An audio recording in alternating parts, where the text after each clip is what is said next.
Hey everybody, how's it going out there? Brandon Taylor here with Three Ravens, and we are back with another episode of It's Complicated.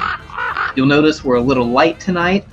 There was a little bit of a schedule issue, so unfortunately, Larry is not going to be able to join us. But that's okay, because we do have a special guest coming on shortly. Diving in a little bit, just a couple things I wanted to talk about. If you know me, I am a huge football fan, and I'm a huge Green Bay Packers fan. Yeah. Huge Green Bay Packers fan. So we'll get into that here in a little bit. But what I want to talk about right now is fantasy football. Wow. So if anybody out there watching is into fantasy football, we can kind of trade back and forth in the comments. This is the third year of the league that I am the commissioner in. I've not been overthrown yet. We'll see if that's to come, but so far so good. But it was kind of funny the other day. We had one team leave. It happens. And I actually kind of had interviews, believe it or not. So it was kind of funny to sit and talk for about 30 minutes interviewing somebody just to join your fantasy football league. Just silly. But boys will be boys, right? We still got to have fun. I know we're all adults, but you know what? The fantasy football is a great escape. It's a great opportunity to build camaraderie within your buddies. You get to talk smack a little bit back and forth, and we all know it's in good fun. Nobody takes it too serious. So, big fantasy football fan here. I felt like I drafted pretty well. ESPN says out of my 12-team league, I drafted 12th, but I was also champion last year. So, Jake Tucker, if you do watch this, I know you're still salty about that. It's time to wake up. I know you're still salty about that, but you know what? Maybe this year you'll finish second to me again. Hopefully for you. So yeah, I feel like I drafted a pretty good team. Fantasy ESPN doesn't necessarily feel the same way, but that's to be expected, right? When you kind of go off the standard path. Anyway, diving into preseason football, I know, me being a Packers fan, a lot of folks are understanding that we have a new sheriff in town.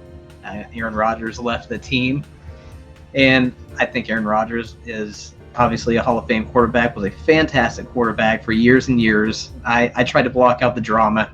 I think those people are put under a microscope. When I say those people, just anybody that maybe a polarizing figure, a star, if you will. I think they're put under a microscope, and the media can sway your emotions on who and how they really are as people. So I'm indifferent to how I feel about him personally. I think overall, anytime that I've ever heard somebody speak of him that's just an average Joe like myself that they meet, he's just been a very down-to-earth and genuine person. So that means a lot to me. Anyway, outside of that, we know that Aaron Rodgers is gone. A lot of people aren't giving Jordan Love a chance, but they didn't give Aaron Rodgers a chance either when he replaced Brett Favre. So I'm optimistic. I do feel like Jordan Love will lead the Packers and flirt with the playoff position. I think that he could have came in last year towards the end of the season and sparked some desire and sparked something in that team that could have also put us in a position for playoffs last year. But you're not going to take somebody like Aaron Rodgers out of a game during the season. You're not going to do that. You're not going to do it. How I feel about the NFC North. So obviously being a Packers fan, realistically, I think we'll finish middle of the pack. I believe that the Lions this year are going to be tough to beat. I still think the Bears have some pieces to put together, but they're definitely one of those teams that are probably going to be fun to watch. They're going to have high highs and low lows, right? I predict them to finish probably, I don't know, maybe last. I think they'll fight the Vikings. They'll be okay. It'll be the Lions, the Packers, the Vikings, and or the Bears right there, 3-4. Call me crazy, I know. Hopefully the comments get riddled with a bunch of naysayers, and that's 100% fine. I'd love to have that conversation with you. That's what it's all about. Watching sports, enjoying it, and talking back and forth, and the talk smack. The smack talk is good. doing this by myself is a little different. We'll get our guest on here shortly. The last thing I want to say, we talked about Aaron Rodgers. I've got two more pieces here. We talked about Aaron Rodgers joining. He left the Packers. He joined the New York Jets. The Jets were a solid foundation.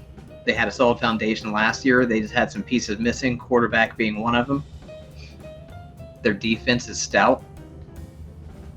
The puzzle pieces are put together with maybe the exception of the offensive line, which is a cause for concern because Aaron Rodgers is 40 years old and his mobility is not what it was. I noticed that last year and even a little bit the year prior, that his ability to maneuver and get out of the pocket and create plays was not there anymore. I mean, there's a little bit of excitement, right, if he kind of gets out of the pocket, but mostly he's very conservative. So in order for the Jets to be successful and make a playoff run, which they could very well do, they've got to protect Aaron Rodgers, and Aaron Rodgers has to go through his reads faster. He's got to be maybe less of a perfectionist, because you can kind of see the wheels turning at his age now when he's working through the progression. So anyway, that's how I feel about the Jets. Not salty about Aaron Rodgers going to the Jets. I wish him well. I hope he does a great job. And then my pick to win the Super Bowl. Very unpopular pick. This team has definitely put pieces together, and they're going to lose some games. Their quarterback is solid, but also also can make mistakes. So my pick for the Super Bowl right now, believe it or not, is America's team, the Dallas Cowboys. I think they're going to make a run. I think they're going to be there. They are solid all the way through as long as they can stay healthy. So what we didn't realize just now is that this podcast has turned into a sports cast, but that's all right. You know what? I'm here running solo right now, so I'm going to talk about what I want to talk about. Talk about our fantasy football, talk about preseason football. I'm all excited for it. But you know what? Enough about that. Let's announce another comic. Okay? I'm excited about this. Again, stoked about the entire lineup. There's not a weak link in the entire comedy series at all. If you can make it to every single event, I would highly recommend it to every single comic, right? Because just understand that these comics are going to perform 4 to 5 shows in our smaller room. So anyhow, you'll know this individual from Jimmy Kimmel or Leno. He's performed on a myriad of late night shows. He's written for folks such as Jay Moore, Steve Byrne, and the late great Bob Saget, rest in peace. And he was also a finalist on Last Comic Standing. That kind of seems to be a recurring theme here. We've stepped it up and want to make sure that we bring people in here. Not that I'm talking ill of last series. Last series was fantastic too last year. Solid people. We just kind of diversified a little bit this year. But anyway, he's performing live 15 through 17 February. Ladies and gentlemen, J Chris Newberg. All right, folks, I am here with Chris Newberg. Chris, how are you? What's up? Thanks for having me on the TV screen, phone, computer thingy. Hey, you know what? The first thing I want to say is I kind of dove into your podcast, number one, and number two, to some interviews, and you are super in tune with yourself and your surroundings. I really enjoyed what I heard. Cool. It's not just what you say on stage, but just it's great. Just understanding, like you have a high level of emotional intelligence, I guess is what I'm trying to say. That's how I feel. Oh, thanks. That's super cool. I just try to be aware, and I just try to stay in the moment. It sounds silly, and it's just like there's so many. Like, first off, thank you so much for listening to the podcast. It's just I had this one podcast forever, and I rebranded, and the fact that I get so excited when anyone listens. So thank you. It's really nice of you. It's just like I remember growing up, living in the Metro Detroit area. There were all of these the biggest thing for Metro Detroit in the 80s was like Detroit radio, morning drive. It was like the biggest thing in the world. Okay. And they would have all these, like, can you remember, what area are you from? We are located in Central Illinois. Okay, so are you Illinois your whole life? Yep. Okay, so back in, and I assume I'm older than you because I don't see any gray, which is cool. So like back in the 80s when I was in my teens and when I was a young adult, it was like all about morning drive and it was all about these different characters. And the one character they had on this one radio station was Mr. Positive. And he was so uncomfortably abrasive because he was just like, hey, everybody, today's your day. You're going to have the best day. And you're going to do that. And you're just like, oh, my fucking goodness. This is awful. Why is this guy yelling at me with smiles? So I was like, I'm like, the message is obviously good. It was an incorrect canister for me to consume. But I was like, yeah, you know what? In most situations, you have a choice of just feeling like you're going to perish or just deciding, all right, well, this is the hand I'm dealt. What can I do with it? And Absolutely. I just think it's just easier to look at it that way. Yeah. I just, like I said, diving in a little bit to the podcast, and I'm, I'd like to share a little bit of the stuff that I took from it. Please. But just what a great perspective and outlook on life is what I gathered mostly. You said something that resonated with me. Super simple, but I believe it to my core. You have to enjoy what you do. Simple and effective, right? I think a lot of us could take a note out of your book when it comes to your job, because you've been doing the comedy stuff and the writing for a while, right? Yes, very long. I think I started stand-up in 98, and Wow. I think I started working as a full-time. I started doing more writing in 2011, so I've been doing both for a while. Right on. You mentioned something about the critics too, that we don't need to appease anyone. As long as we are happy with ourselves and happy inside, that should be sufficient. We don't have to be. We don't need validation. I've done that. Sure, that's cool. I mean, it's easier said than done. I mean, so many people, like, we live in a world that's shoving validation requests and requirements down our throat 24/7, and it's just like, I think the episode you were talking about was like, I was making fun of Yelp reviews. Like, Yelp reviews, I think are just, which as a restaurant that we have, we live and die sometimes by those reviews. But I'm right there with you. Yeah, and it's so fucked up to me. It's like whoever the owners are of your establishment, is it you? Are you the owner? Yep, myself and my wife. Wonderful. So I assume, how long was it your dream to make this restaurant / comedy place? Oh, this has been years and years coming. I've always had the desire to be. When did it start? Like, what age? A business owner. Early teens. I would say early teens. Okay, so 10, and I'm 15, 41. Yeah. So 26, 25 years. Right. Okay, so 26 years, you decide you're going to have 3 ravens, and you have this vision, and it's all going to come together, and it's your lifeblood, you're manifesting, you're doing all this. Some fuckhead comes in, and because one of your servers is having a weird day, they're like, fuck 3 Ravens pub forever. And I think it's so horrible that that's someone's dream, is to come up with reviews. Someone, like, the same thing like 15 years ago, like, oh, it'd be great. Let's take those people with dreams down a peg. What the fuck? What are you doing? It's crazy. Yeah, I think it's funny. 100%. So folks, what I'm trying to say on the podcast piece for Chris is, if you're into maybe understanding things on a little bit of a higher level internally, I would highly recommend checking out Chris's podcast. Thank you. It's called Newberg. Hey, if only I had a big, huge metal sign to show you. There you go. That's weird. Yay. Okay, cool. Fantastic. Hey, another piece that I really, so I've done talent buying for years. Okay. And I really work hard on building a comedy series, and this year it's very diverse. One of the things that I really enjoy about your stage and what you do is you're an actual musician. It's not just a gimmick.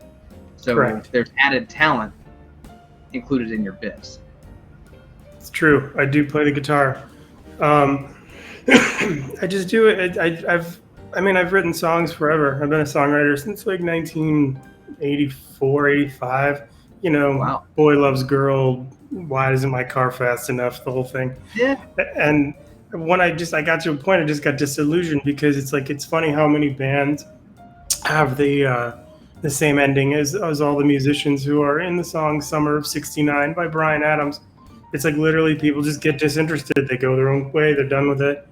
And I was like, yeah, I still want to perform, but I don't want to carry around shit anymore because it's heavy. So I figured I would use my acoustic, and it's been fun. That's awesome. Well, or you could just be a vocalist. So I'm actually a musician as well, and I'm a vocalist. So you just carry around a microphone, and you're good to go. You don't have to worry about the drums. You don't have to worry about your amp. Yep. None of that. You just grab your microphone, and you put it on the mic stand, and you ready, set, go. So we'll have to sing harmony when I come and do a show when I'm in town. When I'm there, I'd love to sing with you. Yeah, that would be awesome. You'll be one of the first shows, so I don't know how many people that watch this actually know. I think they can gather by behind me. It looks like Larry, my co-host, alluded to in episode 1 and 2. It looks like I'm in a dorm room, and I'm not. I'm a full-grown man. I'm actually deployed. So you'll be one of the first shows that I'll be back. So I'm super stoked for it. So yes, I'm actually learning. I picked up a guitar while I was over here, so I've never had the patience. I'm in the Middle East. Okay, cool. Where at? The Middle East. Okay, I mean, because I did a bunch of stuff over there in Qatar and frogs in Abu Dhabi and Dubai and nice. Oman, maybe Oman. Yeah. It's so beautiful. It's so funny because you see all the stuff you see on TV is like terror and explosion. You get there and you're like, this is beautiful. Yeah, there's a whole different world outside of the United States that some people struggle to wrap their head around. Yeah. There's ugly everywhere if you look for it, but there's also a lot of beauty too. Absolutely, I agree completely. Yeah. I picked up. I've never had the patience to learn to play and sing at the same time. So I'm using my time when I do have it to learn to play guitar, so I can play and sing and play my own sets, not comedy. Doing the EA thing, learning the basic chords. Oh yeah, the GCDs. That's all you need. My girlfriend's learning. I got her a Martin, and she's I can't tell you if I hear E major to A one more time, I'm just gonna Oh, that's awesome. What kind of musicians? What kind of music are you into? I love singer-songwriter stuff. I just everything. I really appreciate all kinds of music.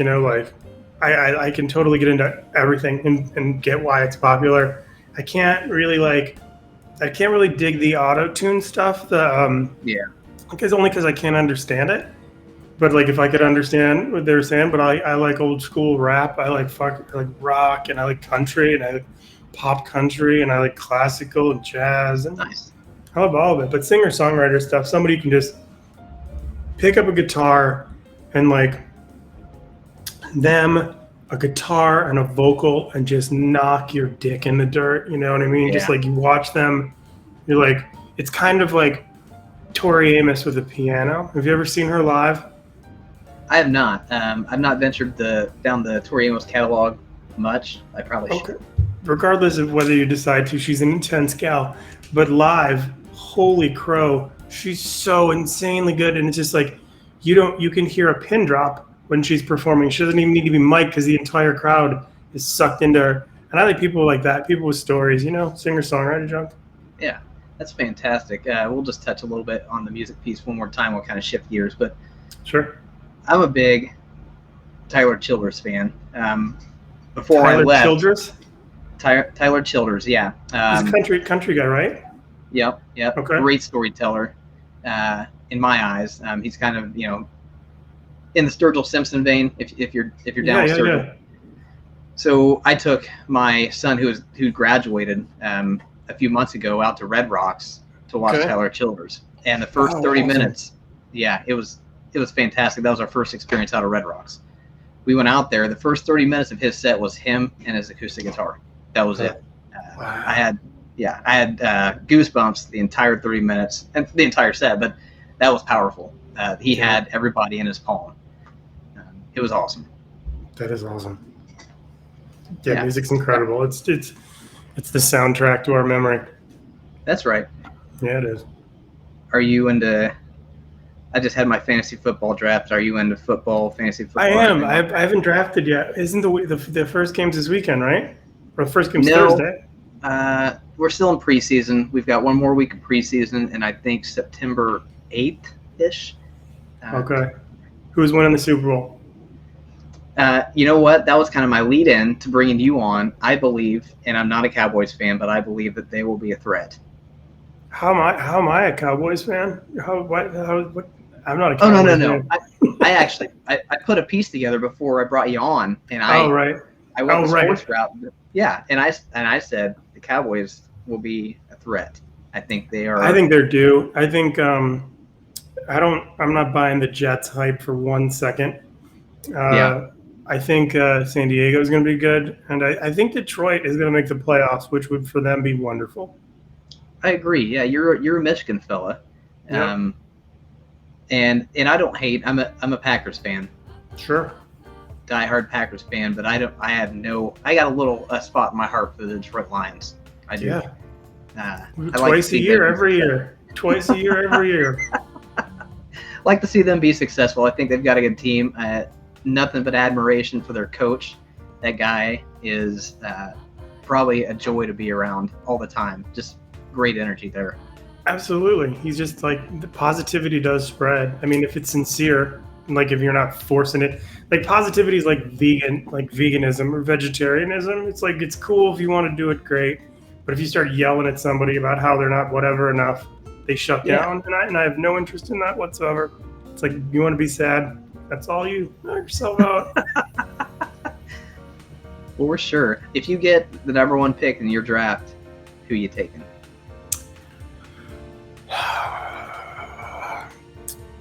It's best to take receivers first, right? Or is it best to take a running back first? We're kind of leaning into the receivers. I know Justin Jefferson, he's the consensus number one. You've got a couple top-tier running backs like Christian McCaffrey that's up there. I didn't get the number one pick. I got number 11. So I settled on Devontae Adams. So Devontae Adams. I would probably as whenever, because we always do the ESPN snake draft thing, and I was like, as everyone does, and I never get a good pick, but I like St. Brown from the Lions. I think he's going to catch a lot of balls. Who did I watch the other day that was fantastic? Who's a sleeper? I bet he's a sleeper quarterback, and I bet he's great. The quarterback for the Washington. Sam Howell. Holy, he looked great. He was awesome, and I remember him in North Carolina. He can throw. So I think that they're going to have, and plus they've got the Chiefs offensive coordinator for last year. So I think they're going to put a lot of points on the board. Yeah, it'll be an exciting season. Being a Packers fan, got a new quarterback. Yeah, I'm optimistic about it. Like I said before I brought you on, I got no issues with Aaron Rodgers. I loved his body of work with the Packers.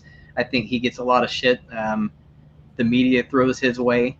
It's hard to say who he really is as a person, but everything that I've heard from people just like me, catching him on the street has been positive. So you never really know. He's in such a ridiculous position that very few people on earth could ever be in. He's a world famous, multi-million-dollar a year paid athlete who decides, hey, I'm tired of only talking about football. I need to get my shit together. I'm going to take a break. And everyone's like, ooh, what's up, hippie? It's like, what are you talking about? He wanted to take a break. And that's all he did. And now it's like he comes back. Everyone, because now that he's back on the Jets or whatever, it was like, he's the next Namath. Yeah. And the odds of that would be incredibly wonderful and slim. But I got no problem with the dude. Who cares? It's a football player. I feel like he's the first one in the history of the NFL who's been open about his drug use and hasn't caught flack from the head honchos, right? There's like, it's Aaron Rodgers, whatever. We'll just brush it off. Yeah. Well, that's because you don't have a lot of athletes talking about ayahuasca. You know what I mean? It's just like, but I would imagine that there's way more weed in the NFL now than sure. I'm sure of it. It's like, especially like even in sports, especially. Did you see? Are you a UFC fan? I am. Did you see Sugar the other day when he beat up Aljamain Sterling? Yeah, that was. He was fucking smoking weed. I don't know if I would have. Huh? He was smoking weed on his way to the ring, or like all of his stuff. And I'm just like, there's no way this guy's gonna win. He's gonna be so hot. And he's like, the second he won, he lit up, and I'm just like, all right. Yeah, crazy. You know what? They're each their own.